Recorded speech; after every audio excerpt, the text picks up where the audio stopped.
Look at that, would you? What a beautiful day.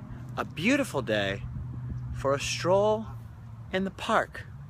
The only problem with the parks near where I live is they're infested with gangs. Gangs of geese. Gaggles of geese. Look at these Canada geese over here. Here we have a whole gang of Canada geese. Come here. You want some Molson, eh? All right, we're gonna leave those Canada geese alone because they're not bothering anybody. They're just pecking things out of the grass. What is this, my friends? It's a sometimes vlog. It's a vlog that happens sometimes. I almost made it. I almost made it. My voice is a little hoarse from screaming on Indiana Jones yesterday with Adam the Woo for the 20th anniversary of Indiana Jones and the Temple of the Forbidden Eye. So that was pretty wild and crazy and wacky, and could not think last night, screaming on the ride, very sore. I put the brace back on. I have actually been wearing the sling again. Some people have rightly chastised me for taking it off before doctor's orders. But the thing is, when you hold your arm in a sling for a long time, you tend to get stiff in other ways. So I do take it off and have a break, a little breakaroo from the old slingerino. You know what I'm saying? Anyway, because that was so kind of crazy, I thought, why don't we just take a lovely stroll in the park past this gang of geese, and over yonder, well, now there's more geese chasing them away, but there's a gang of ducks over here too. I don't trust them. They're always trying to land on my head, although these aren't Disney ducks, so maybe they'll be a little bit more kind and gentle. I don't know if there's a difference. Disney ducks seem to be pretty docile. Ducks are docile. Okay, I don't know what I'm talking about anymore. Anyways, it's time for a lovely stroll in the park. Yes, I'm a little stiff and sore still, so you'll have to forgive me. On one important point, stickers. A lot of you guys sent me stickers and letters and wonderful things in the mail, and I was not able to get back to you. First, I was out of town, and I thought, okay, I'm gonna answer them all when I get back, but of course, I wrecked my car before I was able to get back to Orange County, and so I have been stiff and sore and all this stuff going on, and now vehicleless, so I have cash money to go purchase another vehicle. I'm about to go look at one in a little while, so I'm going to start the process of rolling up in people's driveways and preventing myself from getting Craigslist murdered while I look at vehicles. Don't worry guys, I'm not going to get murdered. Not today anyways. Today is too fine a day to be murdered. Correct? Correct. Whoa, see what I'm saying? We were almost dive bombed by ducks being chased by these geese. Look at this goose is angry. That's an angry goose. Those ducks over there, their goose is cooked for sure. Oh, see, here we have a white goose. He's trying so hard to blend in to the group of Canada geese, but I don't think he's achieving it.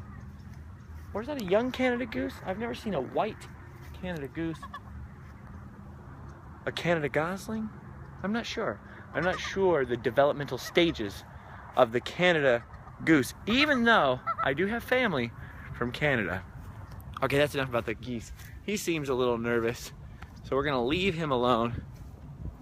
Come on, Mr. Gander, don't worry about it. Okay, so let's stroll yonder, this way. Oh yeah, so the stickers. So I've been a little slow sending back the stickers, mostly because some of you sent some awesome letters, which are gonna take me forever to reply to. So here's the thing.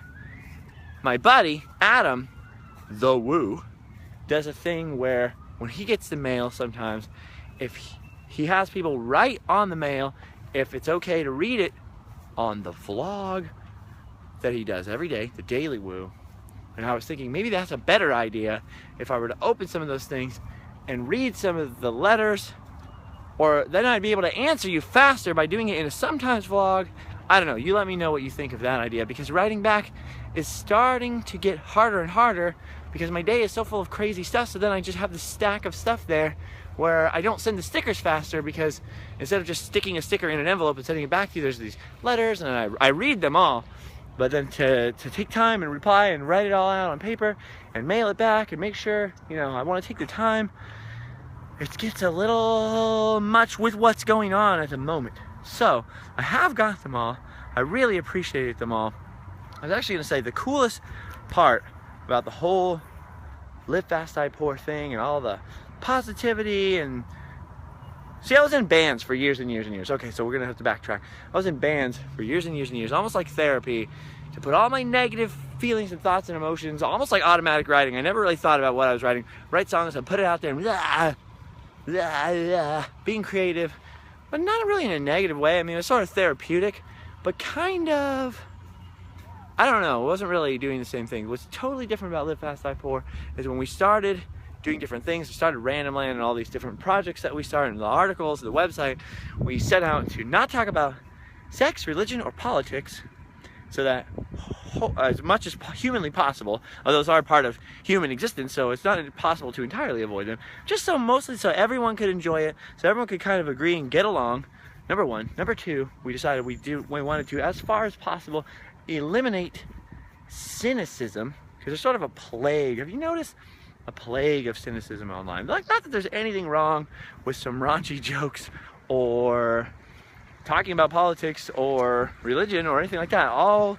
you know, I'm down to talk about all three of those things in real life. It's just, it seemed to us that there's plenty of that on the internet. There's plenty of coarse humor. There's plenty of cynicism and websites and forums where people complain about different stuff, and we just wanted to have some place that was positive, that was as PG rated as we can possibly make it, so that everyone could kind of enjoy it. And so we've striven to do our best. But the coolest part about the whole thing hasn't been any of us. It's been all of you guys. You guys are so cool and positive, and there's sort of this little, it's getting bigger by the day, but this group of all of you out there who are responded in kind with positivity and good vibes and all that kind of stuff. And it's kind of awesome. So like my buddy Roscoe Soul Train, he was at Disneyland and met a bunch of people like you who watched Sometimes Vlog and the Random Lands, and he was telling me the Live Fast, Die Poor people are all so cool. So when I think of Live Fast, Die Poor, I don't even think of me or Tyler or Heimbuck or anybody. I think of all of you guys. You guys are awesome. So I like getting your letters. I really appreciate them. Some of you have shared some gnarly experiences with me and some very uplifting stories with me. I really, really appreciate that. Honestly, that seriously has been a huge part of my quest for positivity, has been all of the feedback, the letters, the stuff from you guys. Some people have sent money to buy Mountain Dew and put gas in the tank to go film more Random Lands, or use the donate button on the website or PayPal, or bought my paintings, which has really helped to, you know, buy me groceries, really, so that I could continue to do what I'm doing, or put gas in the tank when it comes to the donations and stuff like that. That is super awesome. You guys are amazing. I've totally sidetracked and Heimbucked the vlog with how much I like you guys. I don't want to get my eyes all sweaty with respect and get all misty-eyed. But honestly, really, when I do think about it, I really think I picture all of you and not us. So that's the way I think about it. I don't want to let anybody down. Of course, you can't please everyone. Another reference to an Adam DeWoo vlog of late. But at the same time, we do our best to do our duty and keep that smile on your face. It's been my greatest honor and privilege, and a huge part of staying positive for me has been all of you guys, really, just to put a smile on your face. If we've done that at all, we've done our duty. We can go home, sleep well. As a matter of fact, tying this into something else, Spreadshirt, the company, called me a couple weeks ago. They actually called me and talked to me like a person from a company. Spreadshirt is kind of like Zazzle or TeePublic or those things where they print it and send it to you, and so it really has very little to do with us other than the designs or whatever. And they take a little portion, they give it to us. Mostly it pays for the printing and the shipping and all that stuff. So they handle all that kind of stuff, right? Spreadshirt has had so many positive interactions with all of the positive Live Fast, Die Poor people, all of you guys, getting the t-shirts and leaving them good feedback and all this stuff, that they looked at the website, they looked at what we were doing, they looked at the t-shirts, and they actually called me. They did a redesign of the little Spreadshirt page so that it was more custom looking and didn't look like the blank, like, you know, sort of plain Jane Spreadshirt page. And they asked me what kind of products I thought they should have, and I told them I really think you guys should have trucker hats, because people kept asking me where I was getting the Mickey hat, And I really liked that hat, but I really wanted to have a Live Fast Die Poor hat. I could not figure out where we could get hats made. They were going to be really expensive if we got them made, and it would be a whole separate thing, separate from the Spreadshirt stuff, and there was no way to do it that made sense where we would have time to ship them or do anything like that. And anyway, so I told them they needed to have trucker hats, and Spreadshirt's a pretty big company. I think they have branches in Europe and all over the world, all crazy. So I was thinking, they're never gonna listen to me, but they did. They like the Live Fast Die Poor people, so they got in touch with us.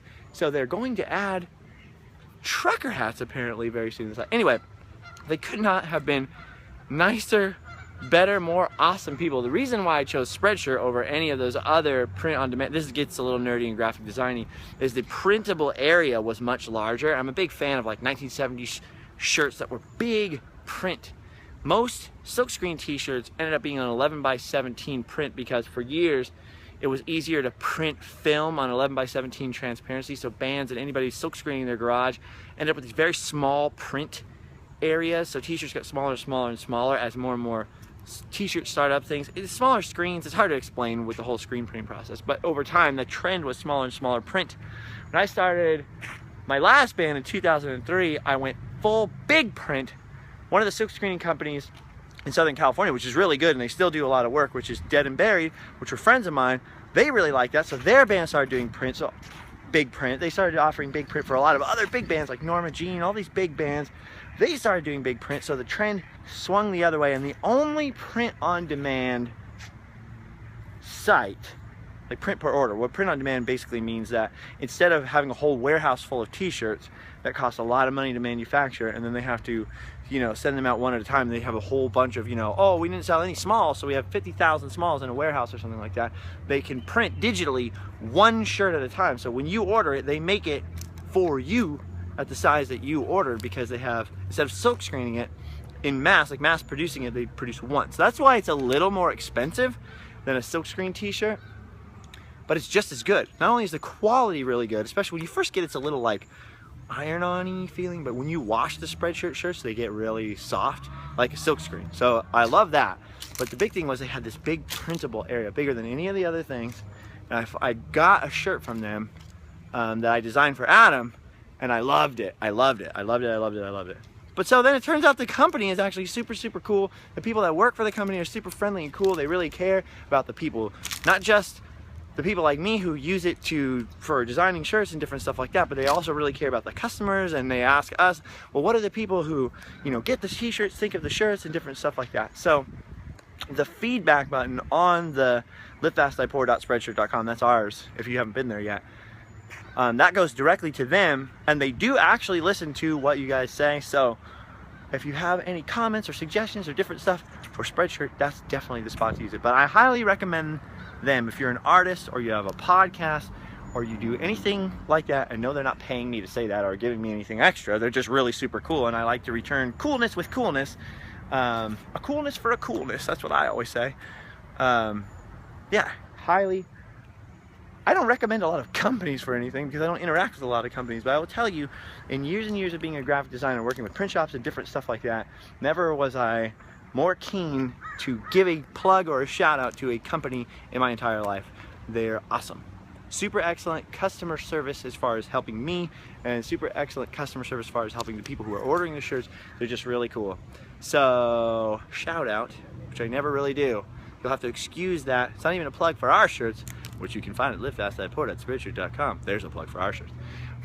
It's just a plug for that company. So if you have a podcast or anything like that, or a club or something like that where you need shirts printed, especially in small quantities, I would highly, or one at a time kind of thing, I highly recommend checking out Spreadshirt. Definitely. And they have offices, obviously, in the United States. I think they have one big printing operation going in Las Vegas, so pretty close to here.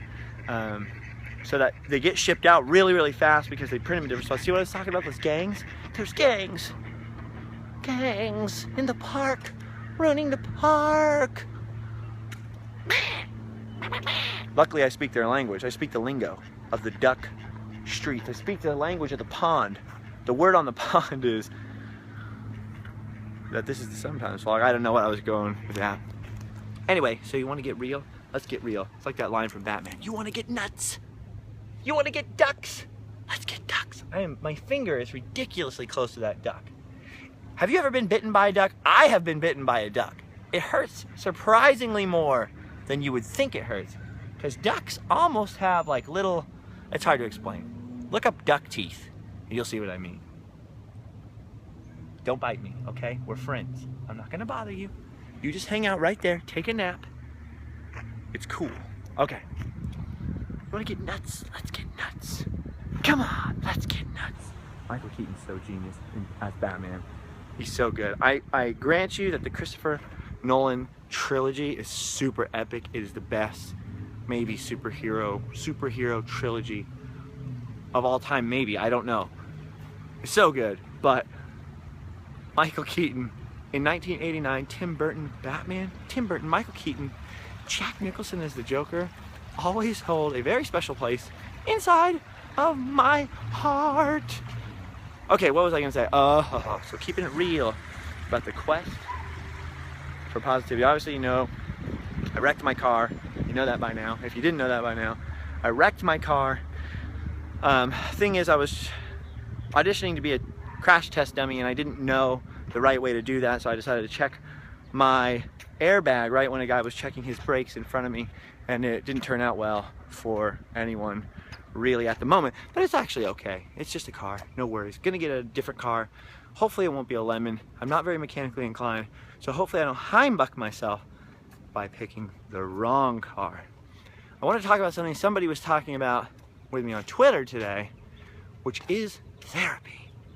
I have actually been to therapy and to a therapist in the past, and I was talking to this person online. I was blanking on who this girl was, I can't remember, but we were talking about how she touched on the fact that therapy has a huge stigma for people. I've mentioned before that there's no shame in admitting that you need help, that you're at the end of your toolkit, and maybe going to do that, because I get a lot of letters from people who say, I've also suffered a lot from depression, or this or that, or this horrible thing happened to me, or this horrible thing happened to me, I can't get positive, or, you know, so-and-so passed away in my family and it's really affected me in the way I behave and the way I treat other people, and blah, blah, blah, blah, blah. I don't mean blah, blah, blah, blah to be dismissive, but you know what I mean, just bad juju. It's a little windy out here, so I hope it's not heimbucking the audio too much for you guys.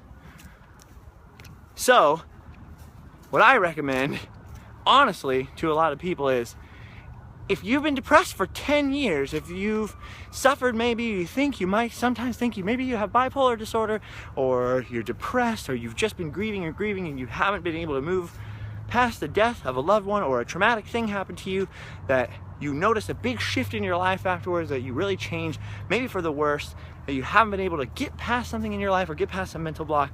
Listen, our minds and our lives are like pointillist paintings. It's often very, very easy. My therapist once told me that I would make a very good therapist. It's often very, very easy to look at somebody else's life from the outside and go, I see it. You don't set boundaries for yourself. You don't protect yourself from people walking all over you. Oh, you know what I see? I see that you get very depressed, you get upset, you upset the people in your life, and then the next day you're super cool and everybody loves you. And it keeps happening. Maybe you might have bipolar disorder or something like that. It's really easy to diagnose the people that you love and the other people around you. When it comes to yourself, though, much like a pointillist painting or an impressionist painting, you need some perspective sometimes. You need to back way off of yourself to understand the bigger picture. You have to change your perspective, get the wide view of the situation. Now, I understand for many people, they think, therapy? That's insane. I don't want to go there. That's where crazy people go. You don't have to be crazy, first of all, to go to a therapist. Second of all, what is crazy? Nobody is sane. We're all crazy, okay?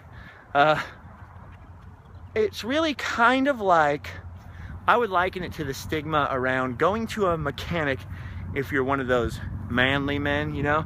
I could fix it myself. I could put together a carburetor, blah, blah, blah, blah, blah. Well, that's fine, and a lot of people really can. A lot of people will go through their life, or they have friends and family or loved ones who've been through similar situations. When they hit a tough situation, they can go to those people, they can get advice, they can get some perspective that way, and their toolkit is adequate Toolkit meaning the people around them, the situation they're in, their experience, their knowledge, and the experience of and knowledge of the loved ones around them, etc., etc. Their toolkit is adequate to assess and repair the problem at hand. Well, for a lot of us, we will run up against situations where we either don't have the necessary information or the right people in our lives at the time. You can have the greatest parents in the world, but if they've never, let's say your dad is the wisest guy on the planet, right? The wisest, most kindest, most loving person in the whole wide world. He's been through a lot of stuff, but your dad has never woken up 25 days in a row wishing that he hadn't, or something like that. So he may not have the necessary information and knowledge or experience to give you advice if you find yourself in that situation, whereas a therapist will. Let's look at it another way. 200 or 300 years ago, a little longer than that, Europeans would show up in Japan and other countries and they would go, "You guys are disgusting." Do you know why? Because Europeans had a superstition, I think starting in the plague era, that if they washed and bathed themselves, that would invite sickness and disease. So of course they were rampant with sickness and disease because they never washed themselves. To bathe was considered kind of sketchy and dangerous. That's pretty disgusting, but that was based on the best science of the day. Clearly, we now understand what germs are. We're not operating on the 4 humors, and we've evolved a little bit in terms of scientific knowledge about hygiene, healthcare, dentistry, diet, even though I'm one to talk about diet, right? Drinking all that Mountain Dew and eating those delicious, delicious Doritos.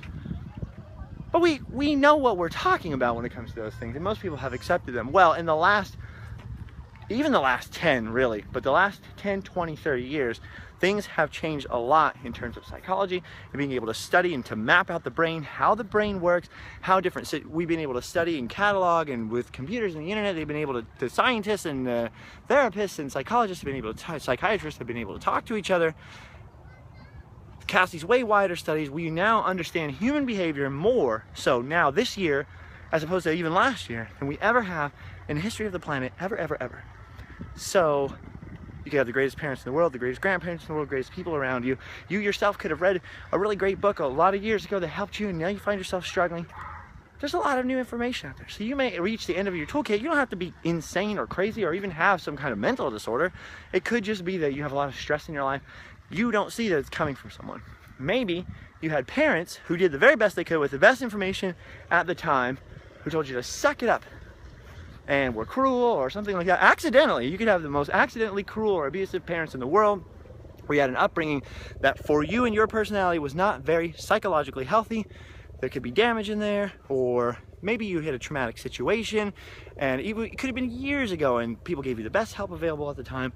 But there's honestly no shame. It makes no logical or practical sense to have any kind of stigma about going to a therapist, to a counselor, to going to someone who knows more about human behavior, the brain, trauma, mental disorder, distress. It doesn't make any sense not to go to that person. That would be like saying, my transmission is broken, I lack a lift and the tools to take it apart and rebuild it, but I'm not going to a mechanic.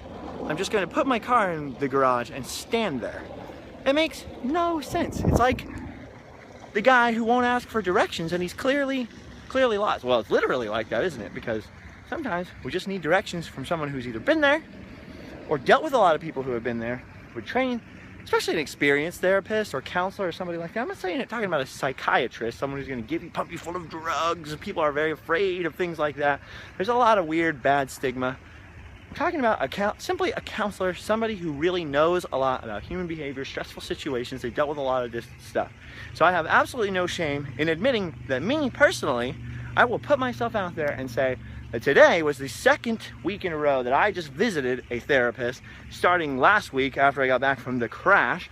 The crash was a super huge wake-up call for me because I've been super positive. I've been trying my hardest, struggling against all kinds of horrible bad situations and bad things that have happened to me. In the past, in my life, I struggled a lot with depression, with anxiety, all kinds of problems, which actually cleared up a lot once a certain person was out of my life, I was actually a lot healthier, in a lot healthier state, a lot less stressed out. Those problems actually cleared themselves up quite a bit. But I'll tell you honestly, because I have absolutely no sense of shame whatsoever, when I hit that car and the airbag explodes and you think you're dead for a second, and you got out of the car and you're standing on the side of the bridge, instead of being super grateful to be alive, I was kind of disappointed. Not in like a suicidal way, but just in like a, oh man, wouldn't it have been easier to just have checked out right there, bang. No more stress, no more bad stuff. And that kind of was a huge, I'm very thankful for the accident, honestly. I don't care about the car. I'm thankful for the accident because it kind of woke me up to the fact that, okay, I've gotten pretty far, and everybody that I know and people who've been through similar situations said, you've done pretty well, pretty quickly with all the stuff that you've been going through. It's staying positive, staying strong. But it woke me up to the fact that I pretty much had reached the end of my toolkit in terms of, it's very difficult now. I know I've seen the bad situation. I know I can't control it. I can only control my own reaction to it. But I hit a point where that kind of woke me up to the fact that there's a lot of stuff I'm dealing with that I don't even know that I'm dealing with. I can't see myself from the outside, so I don't always see the things that stress me out, or the fact that the big one is that I don't set boundaries with people. So if I have friends or somebody that I love or care about, I sort of let them walk all over me. And as was pointed out to me very aptly, you know, you're in an abusive relationship more or less for years and years and years where somebody doesn't like you. That can start to affect the way you look at yourself, the way you see other people and see the world. You start to become, in my case, very, very submissive. You don't set boundaries with people, and you end up doing a lot of things you don't want to do, which I never complain about because I'll do anything. When I'm loyal to someone, or I love or care about somebody, I'm 100% loyal, like kind of overboard loyal to that person. I will do anything they ask me to, that kind of thing. The problem with that, for me, is that if you don't learn to set boundaries with people, you end up doing a lot of things you don't want to do cheerfully and willingly, but you end up burning yourself out. The person that you love and care about isn't trying to burn you out. They don't want to do that to you. They didn't know that was going to do that to you. You didn't know that was going to do that to you. So in my personal case, so tired, so burned out, trying to stay positive, trying to keep the people around me positive and the people that I care about positive. And I just realized I had reached the end of the extent of my own personal knowledge in terms of how to get myself to the next level. Not of positivity, I'm actually super positive. I think the quest for positivity is going very, very well. But just there's a certain amount of depression or stress, or I can't even tell you, discomfort or suffering that I've been through or whatever it is, that I just hit this plateau where I don't know how to see myself from the outside well enough to really know, like, what is it? What's the thing that's bugging me deep down inside that I can't figure out what that is? What is that thing where when I'm alone, I'm bummed out? I don't like it. I don't want to be bummed out. I can take myself to a place where I'm not bummed out, but that's very, very tiring to have to constantly do that. That's the first step in the quest for positivity, for sure. You have to decide you're going to be positive. The next step is to stick to that and every day make that choice. Like I always say, to make the choice. So I do see the world very positively. It has worked. It has completely changed my perspective on everything. I'm way more open to what life and the universe, or God, or not God, whatever. I don't know what you believe, and I don't want to get into that. But whatever life has in store for me, I'm way more open to it. I'm way more open to positive possibilities. I'm way less cynical. I'm way less negative. I'm way less depressed, way less bummed out. So the quest for positivity super, super works. But it can't solve everything. You can't solve everything just by willing yourself into positivity, because let's face it, if something's broken on your car, you can be positive about it. You can choose not to be stressed out about it. You can choose, it's like, okay, so we'll use my situation as an example.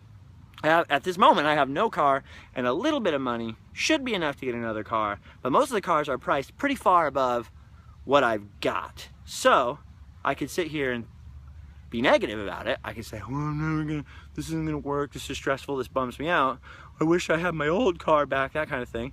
That serves absolutely no purpose. So quest for positivity, step one, I'm gonna be positive about it. There's no reason to fret about it. I can't do anything to change it by worrying about it, so don't worry about it.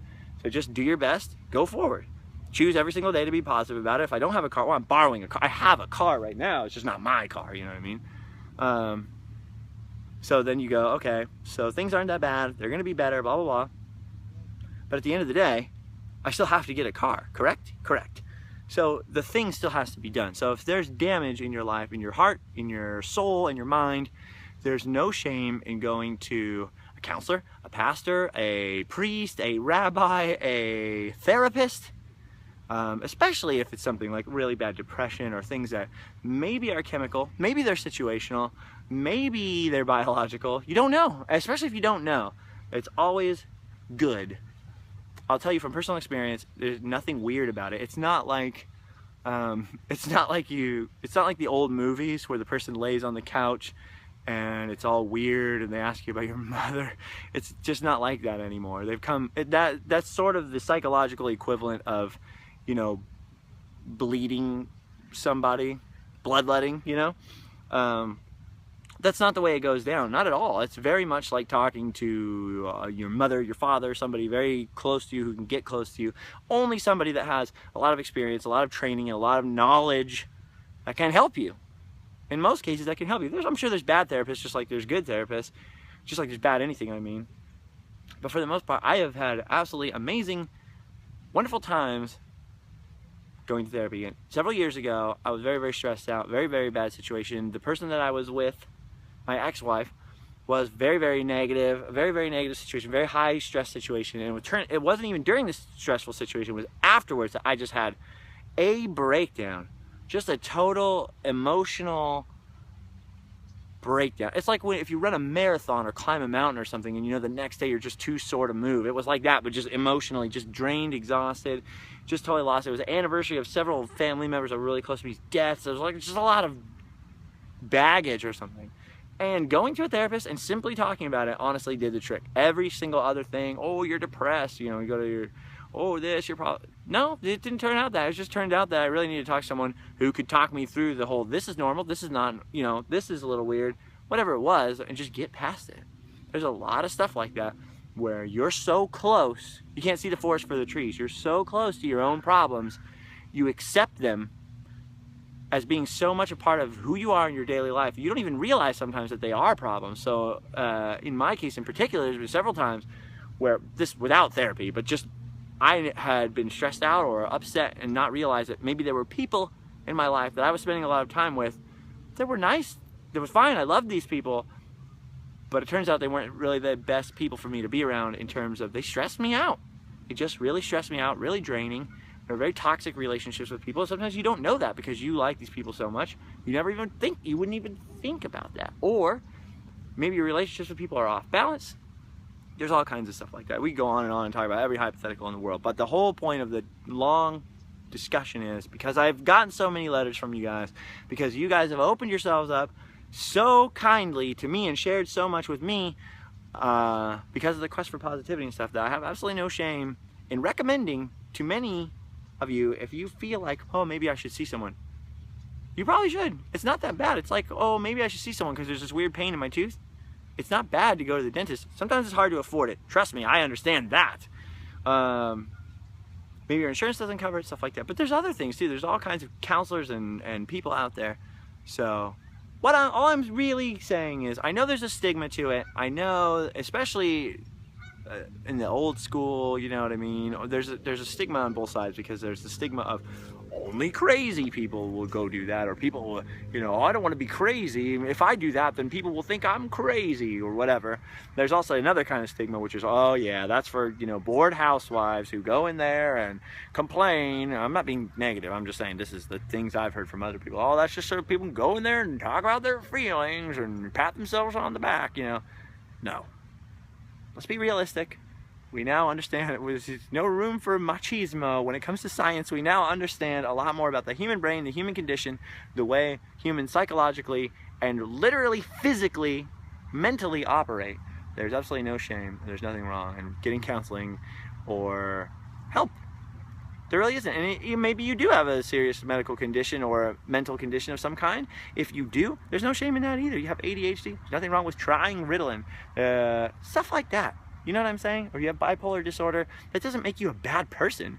It doesn't make you a bad person if somebody diagnoses you with bipolar disorder or something in the autism spectrum or something like that. It doesn't make you worse than anybody else at all. Some people that I've talked to I actually know one person who's very, very bipolar, thinks they're bipolar, knows they're bipolar, has been talking about it for years and years and years, and was terrified to go to a therapist or a psychiatrist or a psychologist. I know this is running long, I'm sorry.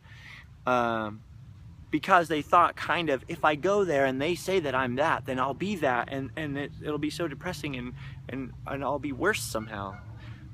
It really doesn't make much sense when you hear it from the outside, but I kind of understand what they were going through. Then they ended up going to a psychiatrist. They ended up getting diagnosed with bipolar disorder. They ended up getting some very mild medication, which did not alter the good side of their personality at all. It just helped to balance them out. And the thing is that after they got on the medication, they were talking about how much better the quality of their life was because they could control their own emotional state much, much better, instead of hurting the people around them by accident when they would go through one of their, time periods, and then, getting people really pumped up over here for this next thing, and then kind of letting them down and all the stuff that they didn't want to do that. You know what I mean? So it actually changed their whole life, made them a whole different person in a good way, not in a bad way. There's nothing wrong with saying, I'm broken. There's nothing wrong with saying, I've had too much. There's nothing wrong with saying, I don't understand this, and going to somebody who might. So anyway, I know that's a very long spiel about that, but I understand the fear, I understand the stigma, I understand that nobody wants to feel or look stupid, but to be honest with you, I think it's a little bit silly to not get help if you think you might need it. And there's plenty of people in our lives, we all know somebody who struggles with one of these things, and there's absolutely nothing wrong with telling that person, encouraging them, like, hey man, there's nothing wrong with going to that. So maybe if you have none of these problems and none of this applies to you, but you definitely probably have loved ones close to you who are, they're worried about, basically the stigma from people who don't know any better, or people who are ignorant, and a lot of people who like to run their mouths about things they know nothing about. They think, oh, everyone will judge me, or if some people find out or whatever. There's nothing wrong. Maybe encourage those people.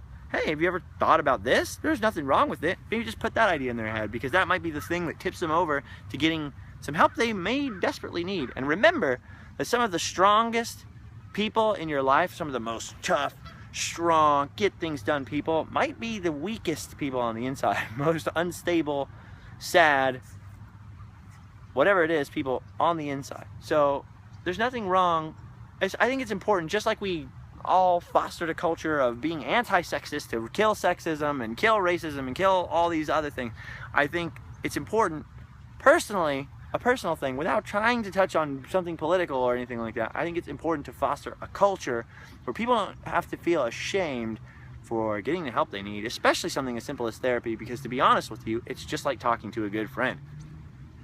Really, that's what it's like. It's not weird. There's nothing wrong with it. Try it. It works. That's it. So now I've gotten deep and personal with you. So do me a favor, go check out that Spreadshirt page if you'd like. If you need some cool t-shirts, I don't know how cool they are, but there are t-shirts there, and they do fit people. So there you go. These geese are weirding me out. What you're not seeing is just this goose and its buddy. Just kind of, oh, sure, now they turn sideways. Now that you're looking at them too, they go, oh, we weren't up to nothing. We weren't up to nothing. I don't believe you, goose. I don't believe you, goose. He's a troublemaker. He needs to go to therapy. All right, I'm just kidding around. Okay, everybody, there you go. There's my ranting and raving. But really, I just want to encourage you, because the quest for positivity stuff has attracted a lot of people who suffered with different things, or hurt people in their own lives because they maybe struggle with something. If you can't do it for yourself, think of your friends and your family. In the case of, bipolar disorder, think about the times that you've hurt people around you, and think about how lovely it would be if you didn't. In the case of depression, think about the way that affects you, and the way that that's affecting the people around you, and how strong the loved ones in your life have to be. In the case of people who are lonely, depressed because you're lonely and there is nobody around you, think about that there may be a lot of painful garbage that other people have put into you that's not even your fault. You might not even be aware of it, that you've been carrying around with you and sort of wearing on the outside. People can see it from a mile away, like, whoa, this person's a little much for me. Almost every problem has a solution. So why not consider if this applies to you? And if it doesn't, hey, good for you, awesome. Everybody has different struggles, and everybody has different kinds of strength. Not all strength is the same. Not all warriors fight the same battles. Consider if this does apply to you. Taking the next step, Nothing weird about it. To be honest, that's what it boils down to. TLDR, nothing weird about that. All right, subscribe for some more Sometimes vlogs. I love you all. Back to wacky, zany wackiness tomorrow. I am slowly editing Random Land. I know it's all behind. And I know I'm behind on sending the stickers. I really do feel bad about that. See, I'm stressing myself out for no reason. I need to not stress out about things that I cannot control. But I do care, and I want to get them to you. So I'm going to do my best, and maybe I'll dump some of the mail on Tyler. If you... The mail vlog thing. Maybe. Right? Maybe. Let's talk about that again tomorrow or the next day. Leave a comment. Tell me what you think about that idea. Yes, because it's a lot easier than writing back. I mean, if you write me some long, crazy personal letter, I really appreciate it, and I will read it. If it's something that you don't want on a vlog, obviously, I would not put it on the vlog. But I might not be able to write back all the time. I feel bad about it, but there's not enough hours in the day, even though we're getting more daylight hours. Sweet, spring. Okay, this is the longest Sometimes vlog of all time. You're probably bored. I know, I'm stiff and sore from squatting by that tree. See, look at him. What's he doing? I never know what he's doing back there. Okay, I love you all. Subscribe for some more Sometimes vlogs. Check it out. Twitter, @JustinScarred. Instagram, @JustinScarred. Facebook.com/JustinScarred. That's all me. Then, of course, we got Instagram and Twitter, @LiveFastDiePoor. Facebook.com/LiveFastDiePoor. LiveFastDiePoor.com. Buck and Tyler have been doing amazing things over there, so go check out some of the stuff they've written. Adam to Woo Wednesday today. Go check out some of that stuff. LiveFastDiePoor.com. I love you. Goodbye.